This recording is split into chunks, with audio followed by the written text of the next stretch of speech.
Thanks for checking out our video series, Community Connections. The COVID-19 public health emergency has posed challenges for communities across the globe, not the least of which is staying connected with the citizens that make our communities great. These are the people that you see in the grocery store, the coffee shop, or walking their dog along the Duke. The intention of this video series is to bridge that gap and bring us together despite our physical separation. I hope you enjoy the segment. So today on Community Connections, I'm going to be talking with Cliff Fleet, who is the president of the Colonial Williamsburg Foundation. Cliff, how are you today? I'm great. How are you today, Andrew? I'm doing well. Thank you for being on Community Connections and being early in our guest list. It's my pleasure. It's my pleasure. All right. So what we're doing with this is we're just asking a series of questions. They're all the same for all of the people that participate. So we'll just run through them quickly and hopefully won't take very much of your time. Okay. All right. So the first question is, how has COVID-19 impacted you personally or professionally? COVID-19 has obviously had a profound impact on our community. And let me just first begin by saying how very concerned I am for everybody who has been directly impacted by this, for all the people who maybe have lost lives or have become sick, and have been afflicted by this through job losses or income losses. I mean, it really is a very, very difficult situation.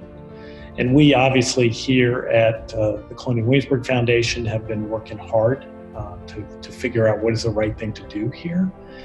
And very early on in this process, in fact, I think it was the middle of February or maybe late February, we sat down and said, what are the principles that are going to guide us as we manage this situation that will help us think thoughtfully about the actions we need to take, because we determined it was going to last for several months and impact a lot of people in the area. And the number one thing that we have tried and worked really hard to do is protect the health of our employees, people in the community, our guests, our volunteers, and others who love this wonderful institution. At the same time, we wanted to be really thoughtful about the economic impacts, and we wanted to make sure that we could preserve employment, protect some of the wonderful people we have in our properties, small businesses and others, to make sure that they were able to make it through this situation. And we wanted to be really thoughtful about how we could lean into the community and help where appropriate, because we have some incredible employees and incredible assets that could be helpful. And while we did that, we wanted to make sure we talked and communicated, and we were also mindful of our own financial situation. And it's been really challenging. It's been a long hours, but we have some amazing employees and some amazing people in the region that I think have enabled us to work through it as best we can. But it's certainly been a very, very difficult situation for all of us. Great, thank you. It certainly has been different and challenging in ways that I think many of us just didn't expect in our professional lives and certainly in our personal lives. Absolutely. All right, so what is different about your daily routine during the pandemic? It's everything. Everything pretty much is different. One thing that's different, my daughter was actually in Italy when this was happening. And so she barely made it out of Italy. So I've been able to spend a lot of time with her. She's in college and she was studying overseas. She wasn't very happy about having to come back, but that's certainly been different to have her back since she'd been away at college for many years.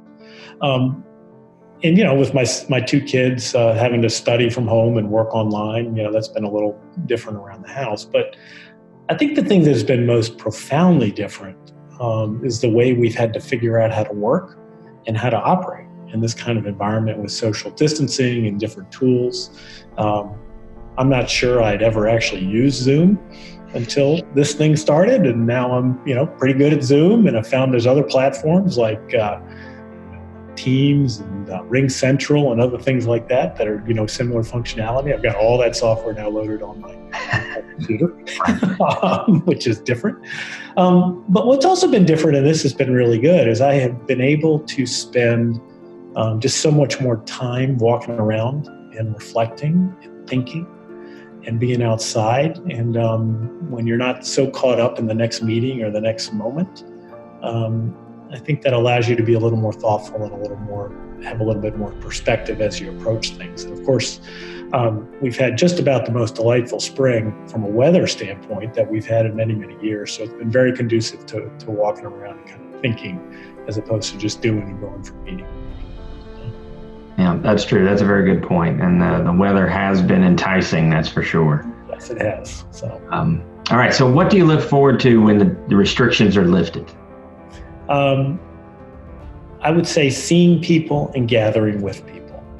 My wife and I at this point are like, boy, it'd be really nice to go out to a restaurant and have a nice meal. It'd be nice to go out to dinner with your friends. It'd be nice to, go out and do something with people. I mean, as humans, we're social creatures and we love being around other people, even strong introverts like me. And I think it's been challenging to kind of work through that. And I'm really looking forward to, seeing people back on the streets of Colonial Williamsburg and going to exhibits and going to, see our programs and doing all the things that we love to do as people. So. Yeah, great. Absolutely. I can't wait to see the streets bustling again, that's for sure. What's one thing you wish you had known before the pandemic? Well, when I went through my education, I was always a better history student than I was anything else. And I barely made it through biology and chemistry. Like when I say barely, it was close, so whether I was going to be able to get through those classes. And, when you're dealing with a pandemic and you're trying to understand the science and trying to understand those things, boy, I wish I paid a little more attention or had been a little more diligent in studying those classes, because I look at some of the health experts and others, and it would be nice to be able to understand a little bit more of the theory and thinking that they have spent obviously a lifetime crafting on. So, this is a science-based thing. We have to be guided by the science. And I'm not in my element when we're dealing with those areas. So I have to defer the experts in those areas and make sure we just do the right thing with that regard. So. Right. No, that's good. I was an environmental science major and struggled with calculus, so I completely sympathize. Yeah. Well, I went to William and Mary, and Catherine may not want to hear this, but I had to do the entire thing. I didn't take a math class. I didn't take an English class. But I took a lot of government history classes. I Right. So, yeah. All right. What is your favorite stay-at-home snack? Well, my favorite, that's an easy one. That's ice cream, without a doubt. I love ice cream. I'm trying to lose a little bit of weight, though, so I haven't eaten some ice cream in a few weeks. But it's figured it's a good time since I'm walking so much and I'm exercising a little bit more, just trying to lose a few pounds. It's probably not a bad idea. So, that's right. Easy one is ice cream. So. Okay. So what kind of activities are you sharing? Are you doing while you're at home? So at home, quite frankly, I've been spending more time working recently than I probably should, but it's been rather busy to try and figure out how to navigate our way through this situation, which has been obviously a lot of work. But I tell you, the one thing that has been really nice at home is having my kids home and having my kids not be able to, go off and do things because they're also, social distancing.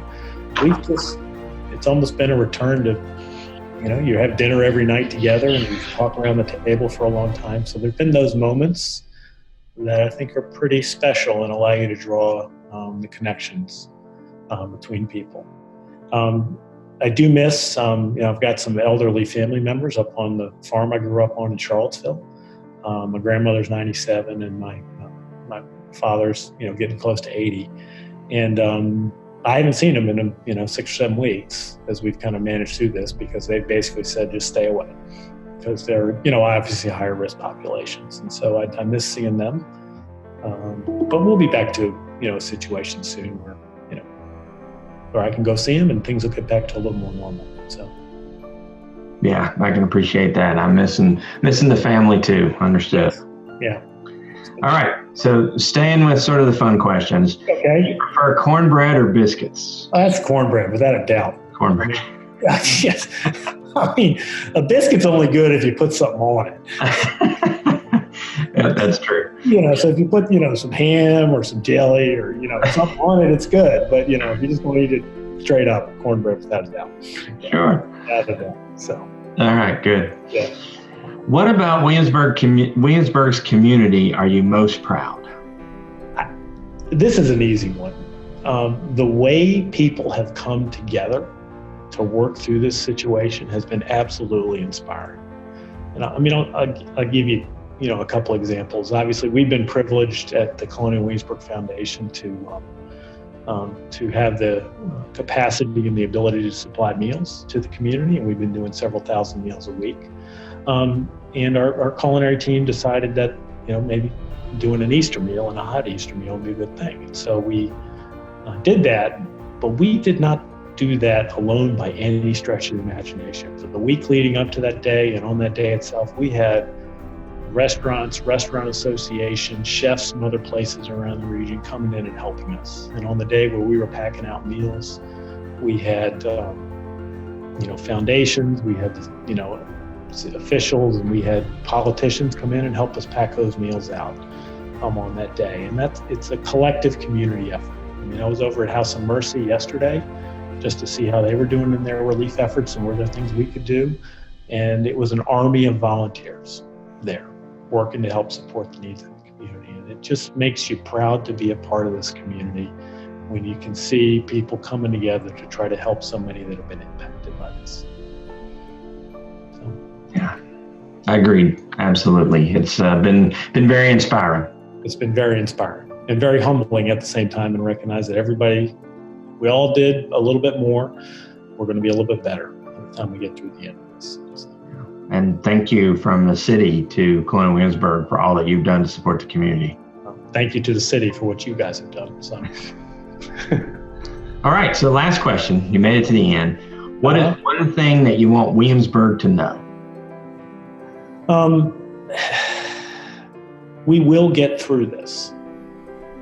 We will. For every dark period, there's always a new beginning, and we don't know exactly when it will be or what it will look like. We will get through this, and we will be okay. And in the meantime, while we're working through it, we got to work together, and we here at Colonial Williamsburg are here to help in any way we can.